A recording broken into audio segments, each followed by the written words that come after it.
L'année 2011 a vu l'engagement remarquable de l'armée de l'air dans l'opération Harmattan en Libye. Dès le 19 mars, soit moins de 36 heures après le vote de la résolution du Conseil de sécurité des Nations Unies, nos équipages intervenaient pour protéger la population de Benghazi. Dès lors, pendant près de 8 mois, sans discontinuer, nos aviateurs ont poursuivi la mission avec compétence, motivation et détermination. Ce film retrace avec fidélité les événements commentés par les acteurs eux-mêmes. Il rend hommage à toutes les femmes, à tous les hommes qui ont permis le succès de cette opération exceptionnelle.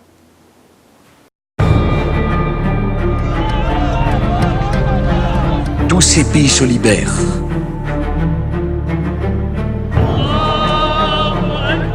To work with our allies on plans for a military no-fly zone.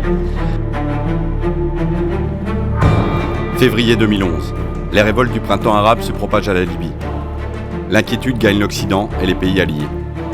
La France prend les devants et surveille de près ce qui pourrait être un véritable brasier. On sentait qu'il se passait des choses, on sentait que la population était à la limite de se faire massacrer par les forces fidèles à Kadhafi. Et c'est vrai que la question était, est-ce qu'on peut faire quelque chose? Est-ce qu'il va y avoir une opération déclenchée?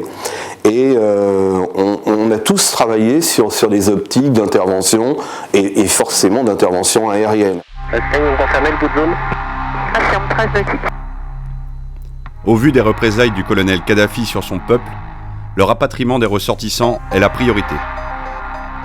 On a été prévenu cette nuit vers 3h du matin comme quoi il fallait décoller ce matin pour faire un point aérien sur Tripoli. Le vecteur aérien reste le seul vecteur disponible pour opérer en un temps très court. Vous voyez, aujourd'hui, si ça se trouve, on va ramener donc 275 passagers pour le 340 plus pratiquement 200 pour nous.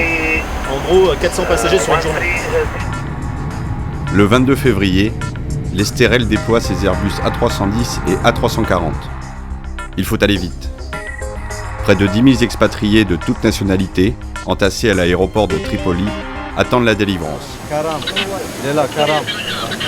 après Sur place, le ministère des Affaires étrangères vérifie les citoyennetés et édite les listes de passagers. Tant que la circulation aérienne est autorisée, il faut embarquer rapidement.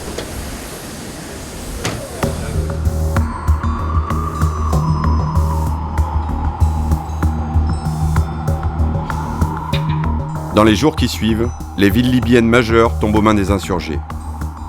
Le soulèvement populaire semble renverser la dictature. Pourtant, peu de temps après que le président français ait reconnu le Conseil national de transition, la scène internationale assiste à la débâcle des rebelles. Le 15 mars, Benghazi, place forte de l'insurrection, vacille. Si elle tombe, c'est le retour de la répression. La France, elle, est catégorique. Il faut protéger la population. La volonté du président a été forte très rapidement d'avoir un peu un œil sur ce qui se passe et il a très rapidement je dirais dans la dizaine de jours avant l'intervention réelle, commencé et il a demandé à son chef d'état-major des armées de lui proposer des options. Donc on peut dire que ce travail de montée en puissance s'est fait avec une marge de manœuvre de 5 à 10 jours. Donc c'était pas vraiment dans l'urgence, mais ça a surtout été l'occasion de faire le point sur les moyens disponibles dans toutes les capacités de l'armée de l'air et de savoir comment les impliquer si jamais une option était choisie plutôt qu'une autre. On a été sollicité dans les mois qui précédaient pour des interventions, pas forcément en Libye, en tout cas dans ce continent-là, ce qui fait qu'il y avait déjà une dynamique de préparation au sein de l'unité. On a également bénéficié de conditions assez favorables dans la mesure où on sortait de Serpentex avec une grosse activité aérienne, également assez orientée air-sol puisqu'on avait très avancé nos transformations laser dans le cadre de notre futur déploiement pour Serpentaire en Afghanistan. Donc tout s'est fait un petit peu dans la continuité, mais c'est vrai que à partir du 17-18 mars, il y a eu un gros coup d'accélérateur. Le 17 mars 2011, le Conseil de sécurité des Nations Unies doit se prononcer. Les forces coalisées sont sur le pied de guerre. Le compte à rebours est lancé.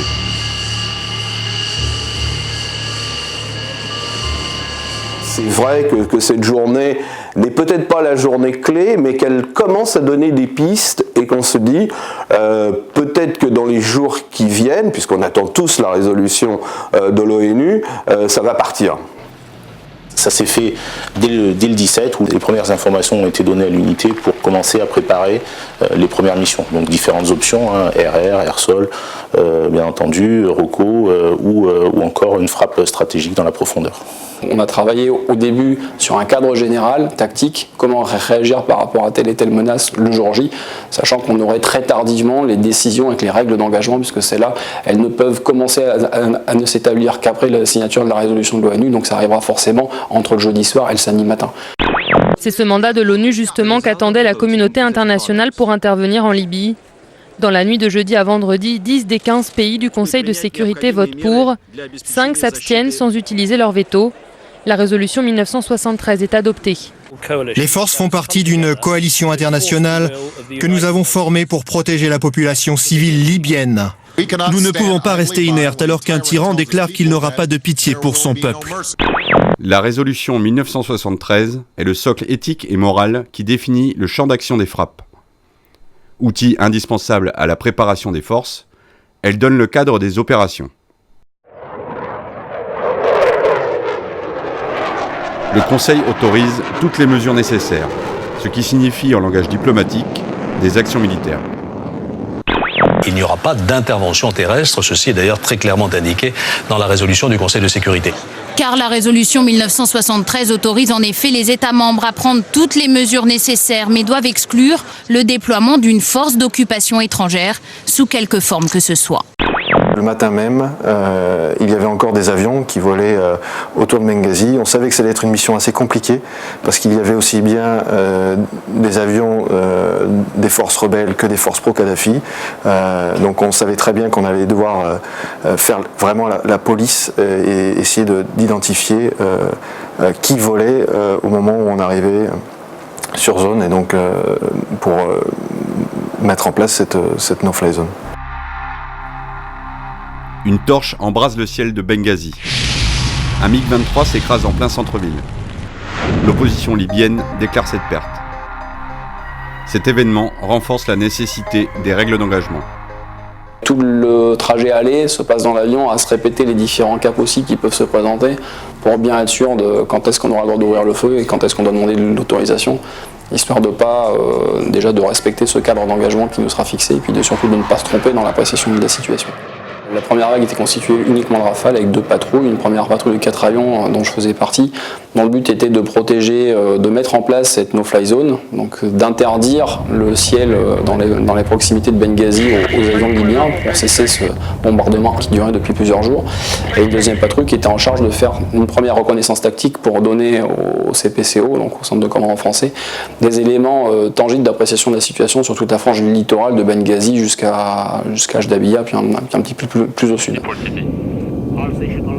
On avait un AWACS qui volait à la limite de l'espace aérien libyen et qui lui nous diffusait tout ce qu'il voyait, notamment autour de Benghazi. Et après nous on était là pour l'identifier, pour ensuite rendre compte au commandement et on était au final finalement les yeux des radars aéroportés comme l'AWACS. Pendant notre mission s'est fait la mission reconnaissance, donc qui est passée dans notre zone avec 2 autres Rafales.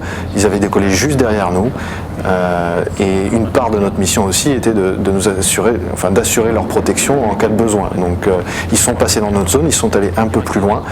Ceci dit, on était sur la même fréquence radio et s'il y avait eu besoin qu'on intervienne, on serait intervenu pour les secourir. Il est clair que les renseignements qui ont été ramenés en reconnaissance ont permis d'asseoir ces décisions politiques et de déboucher donc sur des frappes, puisque par exemple, avant même que nous soyons posés, nous avions retransmis au pouvoir politique par transmission de données des images qui lui permettaient de voir par exemple que contrairement à ce que disait le gouvernement pro-Kadhafi, eh bien, il n'y avait pas de respect de leur part du cessez-le-feu et que notamment Benghazi était en flammes, contrairement à ce qui était affirmé. Après des semaines d'hésitation, les forces de la coalition sont donc finalement intervenues ce week-end en Libye. La communauté internationale est passée à l'offensive samedi à 17h45 heure locale. La mission avec des vrais armements s'est faite juste derrière la nôtre. En fait, nous avons pu assurer le fait que l'espace aérien était libre. Pour la partie mission RR, des 2000-5 sont arrivés juste derrière nous. Et là, eux, ils avaient en plus à protéger une mission d'attaque au sol avec des Mirage 2000D de Nancy et de Rafale aussi de Saint-Dizier. Donc c'était la dernière paire de Saint-Dizier qui décollait pour cette mission-là. La 120 Alpha Bravo qui fera cristalliser sur 8 rouges et 9 rouges. Donc faites bien attention au tir au sol. Avec mon leader, donc nous sommes numéro 3 et 4 de ma patrouille, c'est-à-dire les avions qu'on appelle les avions SPER. On est censé mettre en route en même temps que le leader et le 2, les suivre sur le roulage jusqu'au bord de la piste et attendre leur décollage et leur signal radio comme quoi tous leurs paramètres et tous leurs systèmes sont bons pour aller faire la mission. À ce moment-là, on est censé retourner au parking et couper les avions. Donc on est prêt à décoller jusqu'au dernier moment et il se trouve que peu avant de s'aligner, le leader de la patrouille de 4 a des ennuis sur son masque à oxygène qui ne tient plus sur son casque et est obligé d'annuler. Donc mon leader numéro 3 et moi-même numéro 4 nous prenons leur place. Je me souviens du message radio, en fait il fait un premier message suite à ses problèmes sur son masque en disant au numéro 3 écoute, je me laisse 1 minute pour régler mon truc et si dans une minute c'est pas réglé, c'est vous qui partez. Donc là la minute est somme toute assez courte en fait. Vous devrez insérer... La pression elle est là parce que ça reste la première mission d'un théâtre sur lequel on va arriver les premiers. Tous les soirs on rentre chez nous depuis quelques jours en se disant qu'effectivement peut-être que le lendemain on décolle pour aller là-bas. On peut presque suivre l'actualité en même temps que nos ordres à la télé en fait, à regarder la progression des négociations à l'ONU, etc. Et puis finalement c'est vrai que le dernier revirement de situation qui a lieu au bord de la piste, c'est celui-là le plus prenant parce qu'on passe de ok dans 2 minutes je coupe mon réacteur à maintenant je suis en l'air avec mon avion, avec mes missiles et on part sur la Libye.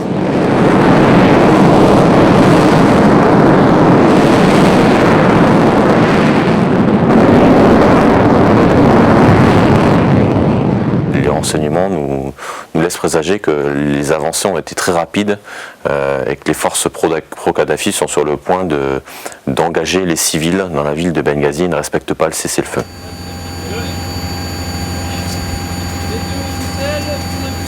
On voyait ce qui se passait là-bas, on pouvait se douter qu'à un moment ou à un autre qu'on allait intervenir. Donc à partir de ce moment-là, l'info est tombée. Et nous, comment ça se passe? C'est une grosse montée en puissance. Beaucoup de personnes sont concernées. Donc on doit préparer les avions, l'armement, mais aussi le siège éjectable, les leurres et tout ce qui est système d'emport. Les mécaniciens s'affairent sur les avions et ils vont mener cette course contre le temps parce qu'on sait qu'il va falloir décoller à une heure où les ravitailleurs seront prêts pour nous et le but c'est d'arriver à la bonne heure au large de la Corse pour pouvoir intercepter ce ravitailleur.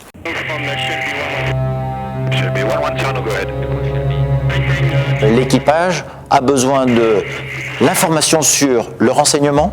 Expliquez-moi quelles sont les menaces auxquelles je risque d'être confronté.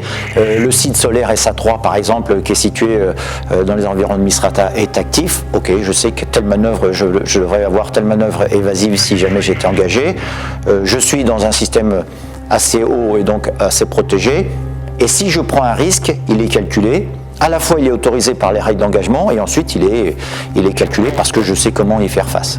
Nous sommes briefés sur la mission par le Centre national des opérations aériennes qui sont en liaison radio avec nous, qui nous explique le dernier briefing dans lequel on nous explique exactement quel est l'intitulé de notre mission. Et ce qu'on nous demande, en fait, c'était assez simple dans l'intitulé, trouver des objectifs militaires qui menacent la population, les engager, rendre compte, surtout en évitant le moindre risque de dommages collatéraux.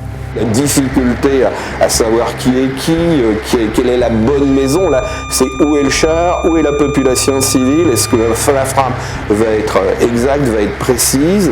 Bon, ça, je pense que tous les pilotes qui l'ont vécu, je vais mettre un peu dans leur peau peut-être, mais je pense que puisqu'ils nous l'ont souvent dit au micro, c'était ça aussi, c'était cette expérience afghane qui les a quand même beaucoup aidés.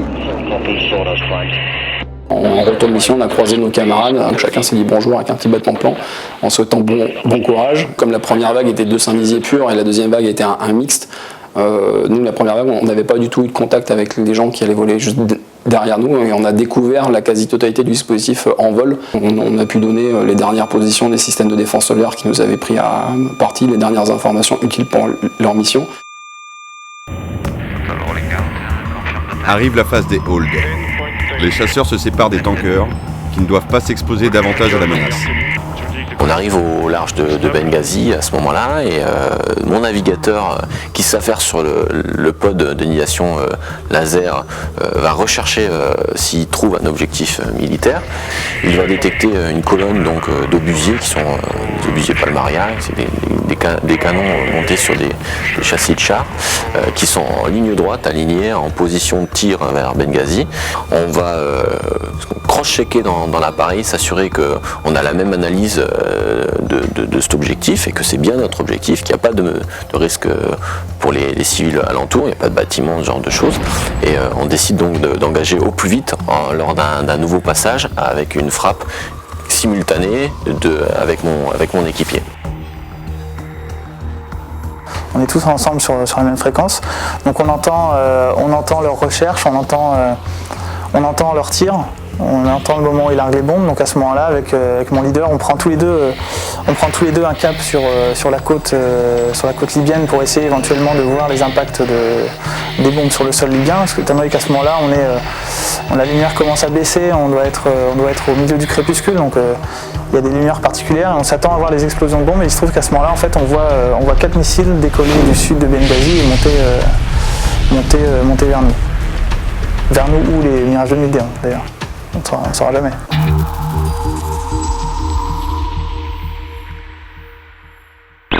Des chars et des blindés des forces de Mouammar Kadhafi ont été détruits.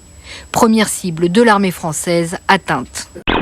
Notre but aussi, une fois qu'on est posé, c'est d'abord débriefer la mission pour donner le maximum d'informations à toute la chaîne de commandement, compléter les informations qu'on a données en l'air, mais aussi donner le maximum d'informations à nos camarades qui vont redécoller le lendemain, parce que le lendemain, eux, par contre, ils ne bénéficieront pas de l'effet de surprise qu'on a pu utiliser nous. L'amiral américain qui dirige les forces aéronavales américaines a indiqué que demain débuterait la deuxième phase, c'est-à-dire effectivement l'attaque des soutiens logistiques aux forces pro-Kadhafi tout au long de la côte libyenne. Paris, Londres et Washington prévoient d'attaquer les lignes de ravitaillement des pro-Kadhafi pour limiter leur capacité d'action. En fait, du 17 mars au 19 mars, il y a eu jusqu'à 3 changements de configuration distincts pour aboutir à 10 avions prêts pour réagir sur de la mission de frappe donc tactique à partir d'A2SM, de la mission de reconnaissance nouvelle génération, de la mission RR et enfin des avions prêts pour aller frapper dans la profondeur avec du scalp. Quand on apprend la mission, on est extrêmement fiers. L'escadron se met en ordre de bataille pour pouvoir recevoir correctement la mission, la préparer correctement, se mettre dans l'état d'esprit pour la faire dans les meilleurs termes. Le Charles de Gaulle, c'est un gage de réactivité. À son bord, près de 2000 marins et une vingtaine d'avions qui le rejoindront en haute mer. Une quinzaine d'avions de chasse, des Rafales en majorité, mais aussi des super-étendards, 2 avions de contrôle aérien. L'une des premières aussi, c'est que sur une opération de cette envergure, l'armée de l'air et la marine mettaient en œuvre un système d'armes qui est le même, c'est-à-dire le Rafale. Ça a permis de faire un certain nombre de choses, par exemple de mener des raids scalp de manière conjointe. Le 23 mars, les chasseurs se dirigent vers Al-Joufra. 2 rafales marines appuient donc les 2000D de Nancy et les rafales de Saint-Dizier dans cette mission qui restera historique. C'est la première fois que l'armée de l'air tire son missile Scalp. C'est une mission qui demande un tempo assez dynamique d'aller-retour entre les instances décisionnelles et les instances qui réalisent la mission pour justement donner des comptes rendus. Assez stratégique dans le sens où elle a une certaine réversibilité. Jusqu'à 1h30 après le décollage, les avions pouvaient être rappelés par les autorités si le besoin s'en faisait sentir pour justement annuler la frappe. On va aborder différents aspects de la mission qui sont déjà tout ce qui est décollage, atterrissage, phase de ravitaillement et ensuite phase tactique avec le tir du missile. Et enfin, on aborde tout ce qui est ou ce qu'on appelle les what if, c'est-à-dire s'il y a des problèmes en vol, qu'est-ce qu'on va faire? Par exemple, s'il y a tel avion qui est en panne, qui reprend ses objectifs, etc. etc. pour finir par l'onglet sécurité des vols et CISAR. La récupération d'équipage est assurée par les commandos parachutistes de l'air embarqués sur le porte-avions. Leur capacité de réaction et d'intervention est primordiale en cas d'éjection au large des côtes et sur le territoire ennemi. Leur proximité avec les marins est un atout considérable. Le step est donné. S'ajoute au traditionnel tour avion la vérification des imposants scalps. Le navigateur, de son côté, check le chargement des informations et l'intégrité du système d'armes. Il vérifie le bon accrochage GPS des missiles Scalp, parce qu'il faut savoir que lorsque ces missiles, lors du vol porté, ils vont recevoir des informations de la constellation GPS, et ça garantit qu'une fois qu'ils sont en vol libre, ils continuent à être alimentés par des informations GPS pour tout ce qui est trajectoire de navigation au-dessus de la Libye. Et ensuite, lors de la phase terminale, on dispose sur ce missile d'un mode métrique qui lui permet, grâce à une corrélation d'images infrarouges, en fait, d'avoir une précision inférieure au mètre. Ce soir, c'est une page d'histoire de l'armée de l'air qui se tourne et que nous écrivons ensemble, puisque c'est la première fois que nous faisons décoller des Rafales depuis la métropole pour une mission de frappe à très longue distance, réelle, avec des avions équipés de Scalp. Donc ce sont des frappes à plusieurs milliers de kilomètres, des missiles qui sont tirés à plusieurs centaines de kilomètres de l'objectif, de très grande précision. Au lâcher des freins, la poussée jumelée des deux M88 fait bondir le Rafale configuré en biscalp avec 4 Mika et 2 bidons de 2200 litres. La machine pèse alors 22 tonnes. Cap vers Solenzara pour le premier d'une série de ravitaillements. 2 autres Mirage 2000D décollaient de Nancy, avec également un tanker qui était dédié à leur patrouille. Donc en fait, on a constitué une sorte de box avec 2 tankers. On rentre dans la mission lorsqu'on arrive dans la FIR, au-delà de la FIR italienne, et qu'on pénètre sur le théâtre d'opération. On sait qu'il y a du danger, potentiellement, on sait qu'on est bien entraîné, on sait qu'on a un avion qui dépasse technologiquement de toute façon toute menace, donc le risque il est vraiment mesuré. Et je dirais que ce qui nous stresse, c'est plus la volonté de bien faire, de tirer notre armement dans de bonnes conditions, de respecter le game plan. Lorsqu'on part tout seul, qu'on quitte finalement notre nounou, quelque part, on passe dans la phase vraiment active où le pilote va allumer le moteur du missile. Le premier point de largage prévu en préparation de mission, le pilote trigue et le premier missile part. Donc là, ce qui est vraiment surprenant, c'est qu'on s'attendait tout de même à une bonne dissymétrie, parce qu'il faut savoir que le Scalp pèse plus d'1 tonne. Et en fait, c'est juste un petit soubresaut qui va, je me souviens, nous faire dire à l'époque presque, mais il est bien parti. Mais bon, il est bien parti, on a senti que quelque chose était parti. Mais on a presque été déstabilisé lors de ce premier tir, parce qu'on s'attendait tout de même à avoir une dissymétrie plus franche. Après, on a une petite manœuvre d'évasive pour aller tirer en fait quelques secondes après le deuxième missile. Dans la pénombre, on ne le voit pas partir. On sait juste que l'armement a bien quitté l'avion. Et derrière, nous, on est déjà à la protection du raid. Parce que derrière, il reste encore un Mirage 2000D qui doit tirer et 2 Rafales marines. C'est un raid qui est couronné de succès parce que les objectifs de la mission sont atteints. C'est un système qui était en service depuis quelques années déjà dans l'armée de l'air, dont on n'avait jamais pu mesurer l'efficacité sur un théâtre d'opération. Il a été utilisé encore à 3 reprises au total pendant le conflit, essentiellement par des Rafales de l'armée de l'air. Même si on savait qu'on avait correctement mis en œuvre les missiles, ils étaient correctement partis.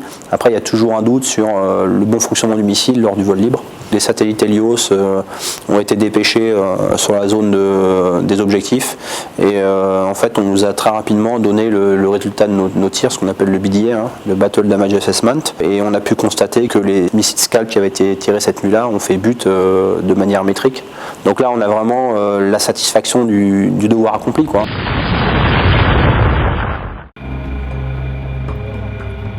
En rentrant vers 3h du mat avec les marques de masque, c'était difficile de masquer notre petit vol.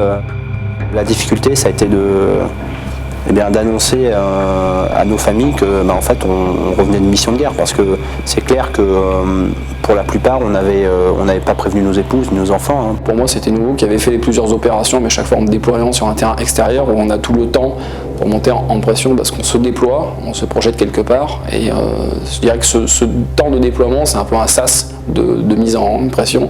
On passe dans notre tête de la vie de tous les jours à notre vie de combattant.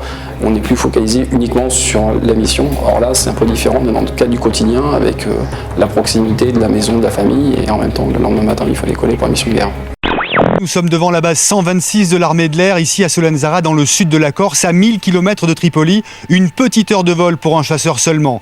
L'activité sur la base est assez soutenue depuis hier soir et ce matin aussi, mais ce sont surtout des avions de transport militaire qui ont été observés sur le tarmac.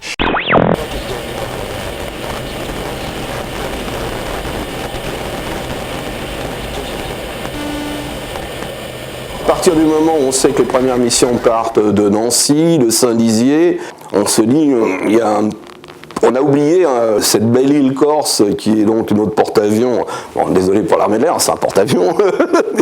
Mais bon, c'est vrai que Solenzara, on sait que les missions sont compliquées, sont longues, et donc si on peut gagner 1 ou 2 heures, voire plus, forcément, c'est nécessaire d'être présent au plus près. Ça met en valeur l'aspect outil de combat de la base aérienne, qui a ses propres zones d'entraînement dans lesquelles les pilotes peuvent se former et se perfectionner, sur laquelle nous avons les stocks de munitions, donc pas d'extension logistique, tout ça est très réactif. La base de Solenzara, effectivement, a une grande habitude de recevoir, d'une part, des campagnes de tir. Nous sortions juste de 15 jours d'un exercice interallié, interarmé qui s'appelle Serpentex, dans le cadre de la mise en condition opérationnelle des forces avant le départ en Afghanistan. Nous avons reçu l'an dernier de nombreux exercices et c'est peut-être ce qui a fait sa réactivité, c'est que les gens ne se sont pas posé de questions et ont tout de suite enclenché immédiatement sur cette montée en puissance. À partir du 19 mars, l'escale absorbe quelques 200 000 tonnes de fret. Le transport aérien militaire tourne à plein régime. Il jouera un rôle prépondérant jusqu'à la chute du régime kadhafiste. Personnel, matériel, armement, infrastructures mobiles, véhicules en tout genre sont acheminés sur l'île de Beauté. CASA, Transal, C-130 et même Airbus A340 entrent dans un balai aérien continu de jour comme de nuit. En moins de 48 heures, nous avons été capables de recevoir la vingtaine d'avions de combat présents ici, l'ensemble du personnel, pas loin de 250 personnes, sans avoir des renforts véritablement très importants. Alors ce qui est extraordinaire et en même temps tout à fait connu pour nous et très rassurant, donc qui a vraiment contribué à la sérénité des missions, il faut dire inconnues, nous allions vers l'inconnu à ce moment-là, ce sont les structures de la base aérienne comme machine de combat qui ne changeaient pas. Et donc nous avons pu effectuer nos missions de guerre dans un cadre de soutien, notamment, qui ressemble exactement à ce qu'on peut, aux missions pour lesquelles on peut s'entraîner en métropole à partir d'une base aérienne.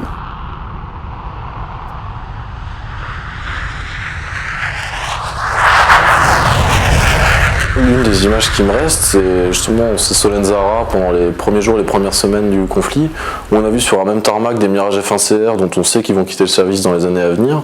Et ces avions, c'était le champ du cygne pour eux. On les a vus dans des configurations extrêmement lourdes. On les a vus partir tous les jours au-dessus de la Libye avec 4 GBU-12 sous les ailes. Et d'un côté, ces avions, ils côtoyaient sur le tarmac des Rafales pour qui c'était la première opération de grande ampleur. Donc ça, c'était une vision assez intéressante.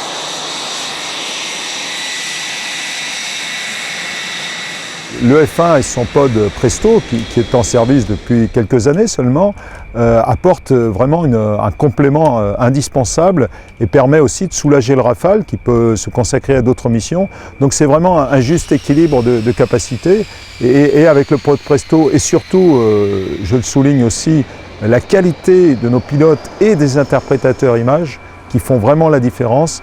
Là on a vraiment une analyse de situation permanente, adaptée et avec l'œil d'aigle que possèdent ces interprétateurs, ils trouvent, je dirais presque une aiguille dans une botte de foin ou un char dans un désert. Les pilotes de l'escadron sont déjà habitués à effectuer des vols longs et répétitifs sur un rythme de mission qui est d'une mission tous les 2 ou 3 jours. Ce qui permet d'avoir un jour de repos ou une demi-journée de repos, puis une journée de préparation, puis une journée de vol. Et ce rythme, en fait, c'est un rythme qui peut s'inscrire dans la durée. Et donc avec notre équipe de 8 pilotes, on pourrait très bien tenir ici un rythme de 4 missions quotidiennes pendant 2 mois. On a un task, une quantité d'images ou de renseignements à ramener. il va falloir traiter les objectifs dans un ordre de priorité. Quelles sont pour les chefs les informations les plus importantes? On a une focale qui va être beaucoup plus élevée, qui va nous permettre d'aller beaucoup plus haut, de prendre des photos hors de portée des systèmes menaçants. Nous, on est vraiment niveau 1, on récupère ce film, donc on a traité selon tout un process. On l'interprète vraiment de façon brute en disant ce qu'il y a sur le sol. On va avoir un deuxième niveau et un troisième niveau qui vont avoir une façon de voir les choses beaucoup plus large et qui vont permettre d'inscrire ce petit renseignement avec des tas d'autres, les agglomérer, les fusionner pour vraiment avoir une vue globale de ce qui se passe actuellement sur le théâtre. Le capteur et l'avion en eux-mêmes sont suffisants. Nous, notre gros point faible, c'est qu'on n'est pas capable de transférer du renseignement en temps réel. On est obligé de rentrer, débriefer des films pour faire passer de l'information.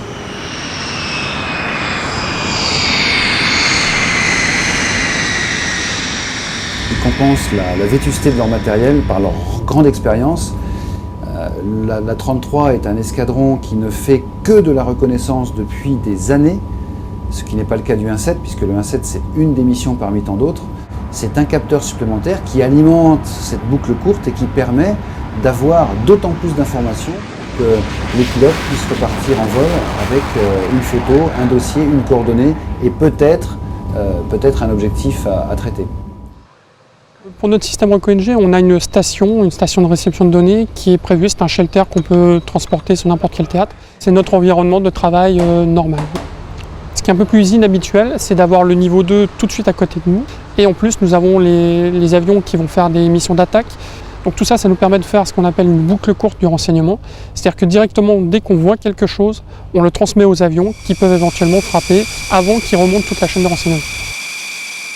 Le système de préparation de mission du Rafale permet d'intégrer les données du pod et de préparer l'altitude, le cap, le type de recueil que l'on va faire avec le pilote et de faciliter après, en concertation avec les interprétateurs photo, leur interprétation, donc de choisir un compromis entre les impératifs du pilote en matière de circulation aérienne, en matière de sécurité des vols, les impératifs de l'officier renseignement en matière de recueil, en matière de tasking renseignement, en ce que l'on demande, et les IP qui, eux, vont nous dire, voilà, moi, pour obtenir ce renseignement-là, il vaudrait mieux que tu prennes la photo avec un cap 270, avec une dépression de 45 degrés. Donc tout ça, c'est un dialogue constant entre tous les intervenants. J'aurais presque même tendance à dire qu'il y a un esprit reco qui commence à naître au sein du 1.7.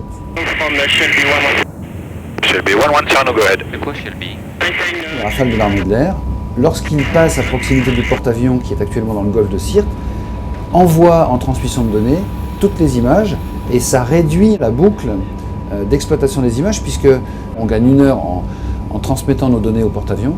Le porte-avions peut les exploiter de façon sommaire, rechercher l'information, transmettre une photo avec une coordonnée, c'est le principal, au CAOC, et le CAOC dans ce cas-là peut dire « Ok, on vient de voir ça, tout de suite en l'air qu'est-ce qu'on a ? On a tel type d'appareil, on leur envoie via l'AWACS des coordonnées et les avions sont retasqués en direct pour aller frapper ce point-là. Des missions de guerre sont menées, le personnel au sol comme en vol sait que la sortie du jour comporte des risques.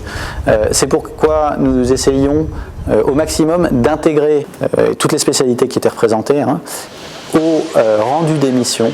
Une relation privilégiée avec l'échelon technique, puisque chacun sait pourquoi est-ce qu'il travaille avec un résultat immédiat. Au bout de 6-8 heures, le mécanicien regardait si l'avion avait tiré ses bombes ou pas. Donc oui, vraiment une relation privilégiée. Ce qu'ils vont nous dire va vraiment conditionner ce qu'on va faire derrière sur l'avion. On a vraiment besoin d'avoir leur ressenti, de savoir exactement ce qu'ils ont pu rencontrer en vol au niveau technique, pour derrière pouvoir dépanner au mieux et remettre l'avion en ligne de vol après. Chaque avion a plus ou moins ses petits symptômes et effectivement donc voir si des pilotes sur des missions par la suite revivent ces phénomènes, et bien qu'il y ait une petite cloche qui leur rappelle en fait que auparavant il y a quelqu'un qui a eu le même problème, et voilà, donc savoir s'il faut casser l'avion ou si c'est quelque chose de plus ou moins normal entre guillemets, ou avec lequel on peut composer et réaliser la mission. Casser l'avion, dans le jargon, c'est le mettre en maintenance pour panne. Mais une fois de plus, la situation opérationnelle conditionne la bonne marge des interventions. Au niveau opération de maintenance, on est armé réel, donc on ne peut pas toucher à l'avion comme on veut, déjà. Si on veut rentrer un avion dans un hangar, on ne peut pas le rentrer comme ça, alors que quand on est en exercice, on rentre l'avion dans le hangar, on ne se pose pas de questions. Là, il faut désarmer l'avion avant de pouvoir le rentrer pour faire de la maintenance. Certaines maintenances sont interdites avions armés, donc ça implique pas mal de choses derrière au niveau pétafrie, surtout donc armement. Il faut se donner, il faut donner le maximum pour avoir tout le temps les avions bons et dans les délais impartis, dans la configuration voulue par les OPS. Sur le parking, l'activité bat son plein. Les mécanos sont à pied d'œuvre entre deux missions. Il faut changer les confs, refueler, vérifier, contrôler. Chaque spécialité assure les permanences pour les différents tours. Le tempo est donné, l'armée de l'air tourne à plein régime. Mais il faut se rendre à l'évidence. Il va falloir tenir. La Libye n'est pas le seul théâtre. On a eu des directives qui étaient très nettes du chef d'état-major de l'armée de l'air, où effectivement, alors, on ne sait pas si ça va s'inscrire dans la durée ou pas, mais il faut prendre nos précautions pour pouvoir durer effectivement. Nous avons lancé cette opération sans réduire en quoi que ce soit les contrats opérationnels sur les autres théâtres. Je pense en particulier à l'Afghanistan, mais également dans la Corne de l'Afrique, à Djibouti ou au Tchad. Les missions opérationnelles que nous réalisions en Libye étaient alimentées à partir d'un vivier que nous entretenions en métropole, tout en maintenant la permanence de notre alerte nucléaire. Aussi bien au niveau du commandement et au niveau des moyens matériels purs, on ne peut pas tenir très longtemps. Il faut absolument aussi, même si on a prouvé en quelques jours qu'on pouvait assurer seul, je dis seul avec un S, ce genre d'opération, il est certain qu'il y a besoin autour d'un ensemble, d'une alliance plus solide. Les États-Unis assurent la direction militaire, mais le général Ham travaille à une transition en douceur au profit d'une structure de commandement de la coalition. We will cooperate closely with our partners in the region and we welcome their contributions. On a dû passer sur une structure de commandement OTAN, et je crois que là, la France et l'armée de l'air, a fortiori, ont montré leur capacité à s'intégrer à ce dispositif. C'est une capacité d'intégration qui avait déjà été éprouvée par le passé au titre d'exercices qui sont faits de manière régulière et dans lesquels on s'entraîne justement et on se prépare à faire la guerre avec nos partenaires de l'OTAN. L'entraînement très exigeant que nous demandons à l'ensemble, non seulement aux équipages, mais à l'ensemble de l'armée de l'air, est payant, c'est clair. Je souligne aussi que cet entraînement, il touche les centres, les structures de commandement et de contrôle. Et aujourd'hui, si nous avons des experts capables de s'intégrer et même de piloter les opérations aériennes, de les commander, de les contrôler, soit en national, soit au sein de l'OTAN, soit en coalition, c'est bien parce que nous avons fourni cet effort et que nous avons des experts reconnus et émérites dans ce domaine. Nous avons des officiers français qui prennent maintenant des responsabilités dans les chaînes de structure de l'OTAN. Et donc on verra un général français commander SACTI à Norfolk, on verra un général français commander une sous-chefferie à Brunsum. Dans l'application des directives, des ATO, des ACO, enfin les textes particuliers de la conduite de l'opération, c'est ce qu'on fait de la vie de tous les jours. Et donc cette réintégration dans le commandement intégré ne pose vraiment pas de difficulté dans l'échelon, j'allais dire, tactique. On retrouve les mêmes procédés, les mêmes interlocuteurs à partir d'un CAOC, un centre d'opération air, interallié, avec des représentants d'unités, ou en tout cas d'aéronefs, pour l'expertise. Le commandant de l'opération, là, lui dit demain ou après-demain, moi je voudrais atteindre tel et tel objectif, donc je vais envoyer tel vecteur à tel endroit, tel autre vecteur en support à tel endroit, voilà, et ça et ça. Il ne peut pas l'envoyer la veille directement aux opérationnels que nous sommes en disant demain vous allez faire ça. Il a besoin d'un échelon intermédiaire pour dire voilà, je voudrais demander aux gens de faire ça, est-ce que c'est possible ou pas? Si c'est pas possible, comment on peut faire autrement pour que ça se passe comme ça pour atteindre mes objectifs? C'est là le rôle de l'UNITREP, ce fameux officier de liaison là, qui va dire moi, nos avions ils sont capables de faire ça et ça, donc oui ça colle au plan ou non il faudrait apporter telle opération.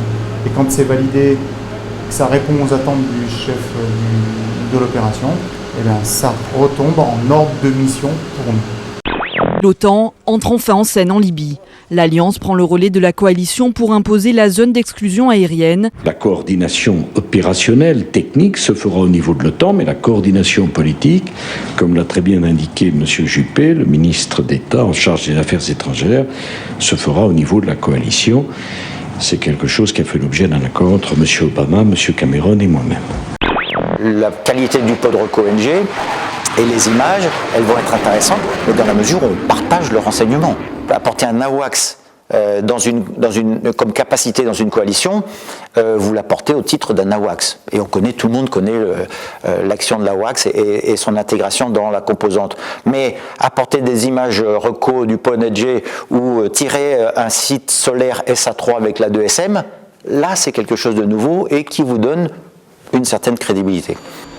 L'OTAN est finalement l'organisation que nous avons pleinement rejoint dans sa structure militaire récemment et en y intégrant d'ailleurs nos amis étrangers qui ne font pas partie de l'OTAN avec des arrangements particuliers, ce qui prouve aussi notre capacité d'adaptation et notre souplesse. Et je crois que la France est un excellent relais pour tous ces pays étrangers qui veulent venir participer à cette coalition d'ailleurs qui croît au fil des jours et ça c'est tout à fait rassurant. Quelques jours avant que l'OTAN soutienne la coalition, la Ligue arabe avait donné son approbation à une zone d'exclusion aérienne. L'engagement du Qatar est immédiat. Fait historique, 6 chasseurs rejoignent les 2000-5 de Dijon. Ils décollent au quotidien depuis la base de Souda, en Crète. En fait, ce sont les Qatariens qui ont décidé dans un premier temps de se déplacer ici, de prendre appui sur Souda en Crète. Pourquoi ? Parce qu'ils n'ont pas de moyens de ravitaillement en vol. Et donc pour eux, c'était un moyen de pouvoir participer pleinement aux opérations. L'objectif était justement, en effet, de les prendre et de leur montrer une opération type, de leur faire toucher du doigt les procédures otaniennes qu'ils ne connaissent pas, des procédures techniques par exemple de personal recovery qu'ils ne connaissaient pas. On est quand même issus de cultures complètement différentes. Puis on se rend compte que sur une mission comme celle-là, eh bien, les points communs sont nombreux. Et d'avoir pu les amener avec nous et les aider à s'intégrer dans cette opération, c'était très enrichissant. On a été capable de montrer aux gens que, bien que ne faisant pas d'opération comme les escadrons de 2000D ou de Rafale, on était capable en 24 heures de se projeter à plusieurs milliers de kilomètres avec un avion à la fois équipé de missiles, équipé de systèmes de leurrage, équipé de systèmes de brouillage adaptés pour assurer tous les aléas d'un vol de ce type-là. Et ça a été le plus impressionnant. La cartographie du théâtre évolue. Les plus-values sont nombreuses. La proximité de la Libye et l'impact sur le nombre de ravitaillements en vol sont les points clés de cette restructuration. Quand on a dépouillé les statistiques à la fin de l'opération, on s'est rendu compte que 80 à 90% des missions de ravitaillement en vol ont été assurées par des ravitailleurs de l'US Air Force, qui pour partie avaient d'ailleurs été déployés sur la base d'Istres en France. Donc je crois qu'effectivement là on s'est rendu compte que pour mener une opération de cette ampleur-là, pour assurer des missions, pour mettre des chasseurs en vol et pour les maintenir en vol, il fallait beaucoup de ravitailleurs, il fallait pouvoir les laisser longtemps en l'air, il fallait pouvoir compter sur eux pendant une longue durée, pendant plusieurs mois. Donc ça effectivement c'était un énorme défi. Le gros point pour nous c'était s'assurer en fait qu'on avait toujours les minima carburant si un ravitaillement ne se passait pas bien ou si notre ravitailleur n'était plus disponible parce qu'il était parti dans une autre zone ou s'il avait cassé purement simplement parce que les grosses contraintes à ce moment-là c'était ça, c'était vraiment les ravitailleurs et une forte demande, une disponibilité variable, donc il y avait forcément des gens des fois des missions qui sautaient ou des missions écourtées en vol. Évidemment avec l'ensemble des commandeurs, avec tous les parties prenantes de l'armée de l'air et même à l'extérieur, nous étudions les impacts à court, à moyen et à long terme de manière à pouvoir anticiper. L'anticipation, c'est vraiment la mère de tous les succès. Le ministre des Affaires étrangères a évoqué une intervention plus longue qu'initialement prévue. Ça peut être long, mais nous ne voulons pas nous enliser. Ça n'est pas l'Afghanistan, ça n'est pas l'Irak. Le seul point de comparaison qu'on ait, c'est la guerre du Kosovo il y a 12 ans. En 1999, une coalition internationale avait décidé de faire plier un dictateur uniquement en employant des moyens aériens. Ça a marché au final, mais il y a fallu attendre 78 jours de campagne. On peut imaginer de rentrer dans un scénario de ce genre. Voilà. Donc ne parlons pas d'enlisement alors que les choses viennent de commencer. Les hommes et les femmes que je vois sur le terrain sont toujours aussi déterminés.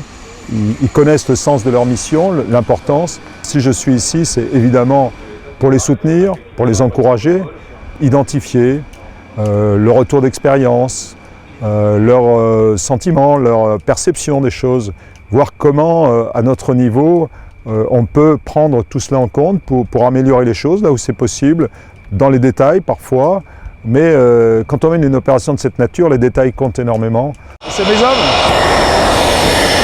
J'en suis responsable.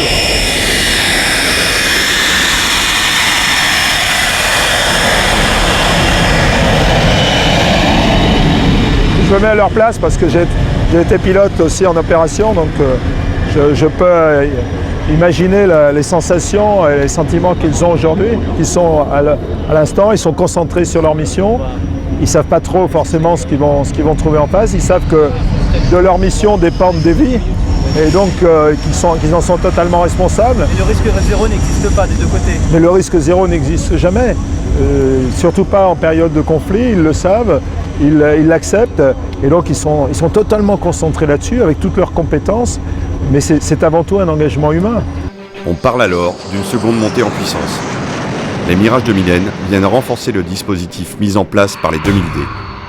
Les escadrons exploitent l'intégralité de leurs capteurs et autres instruments de détection, identification et désignation.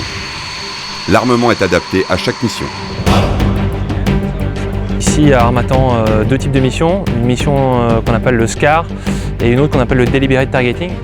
La mission de SCAR est assez dynamique puisque les équipages sont envoyés dans une zone décidée par la WACS dans laquelle ils doivent rechercher des objectifs militaires pro-Kadhafi, typiquement des chars, des pick-up ou de la menace solaire. Et ils doivent détecter, identifier et, si nécessaire, détruire ces objectifs qu'on peut appeler des objectifs d'opportunité. En revanche, la mission de Deliberate Targeting est un peu différente puisque les objectifs sont dans ce cas pré-assignés. Il suffit à l'équipage de préparer son attaque ici au sol à Souda et de l'exécuter en l'air pour traiter l'objectif.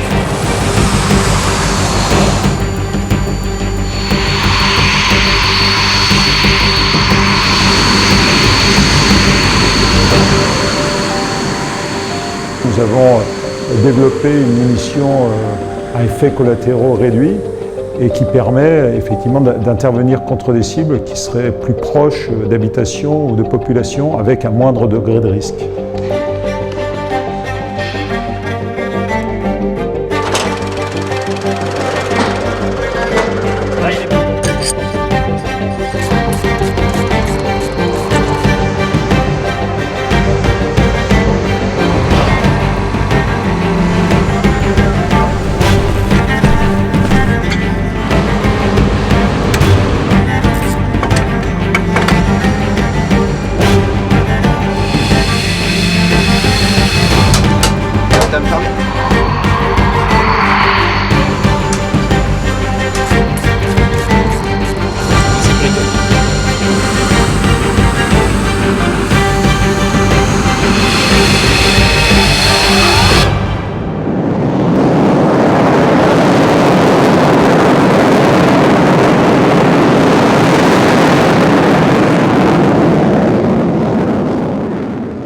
Plus tard, au mois d'août, où là on a vu concrètement les avancées sur le terrain, on a vu les forces pro-Kadhafi encaisser les coups des rebelles, on a vu la prise de Tripoli, on a contribué à la prise de Brega.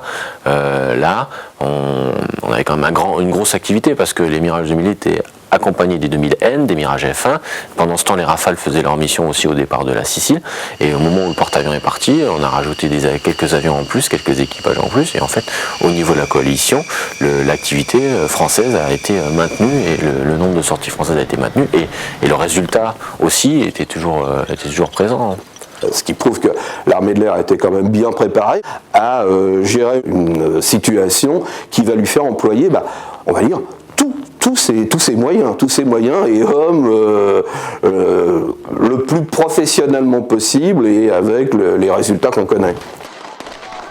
Le 20 octobre 2011, le convoi du dictateur qui tentait de fuir la ville de Sirte est stoppé par des avions de la coalition. Le régime du colonel Kadhafi s'effondre. La population libyenne n'est plus en danger. Cet événement met un terme à l'opération Harmattan. Ce côté Harmattan et Libye a quand même été un phénomène, un petit coup de bleu du ciel dans le cœur des aviateurs. On a mis en œuvre toutes nos capacités. Et ça va de la CISAR pour aller chercher nos équipages si jamais ils s'éjectent, en passant bien sûr par la WACS, les moyens de frappe, le satellite, toutes les capacités de l'armée de l'air ont été engagées dans ces premiers jours de Libye. Et c'est ce qui fait, à mon avis, pour l'armée de l'air, une grande première et une grande fierté, parce que tous les aviateurs, quels qu'ils soient, bien sûr sur leur base ou dans leur centre d'opération, ont été engagés. Et ça a été une vraie mission de l'armée de l'air, par rapport peut-être au Kosovo, où une partie de l'armée de l'air était engagée dans ces opérations en ex-Yougoslavie. Là, toute l'armée de l'air s'est sentie vraiment concernée. En évoquant l'opération Harmattan, j'éprouve une grande fierté pour nos aviateurs. Quel que soit leur grade, leur spécialité, leur base, ils ont donné le meilleur d'eux-mêmes, sans compter, pour accomplir la mission. Ils ont su faire face pour que l'armée de l'air soit à l'heure, sur l'objectif, pour qu'elle soit au rendez-vous de l'histoire. Cette armée de l'air telle qu'on l'aime, cette armée de l'air dont notre pays peut être fier.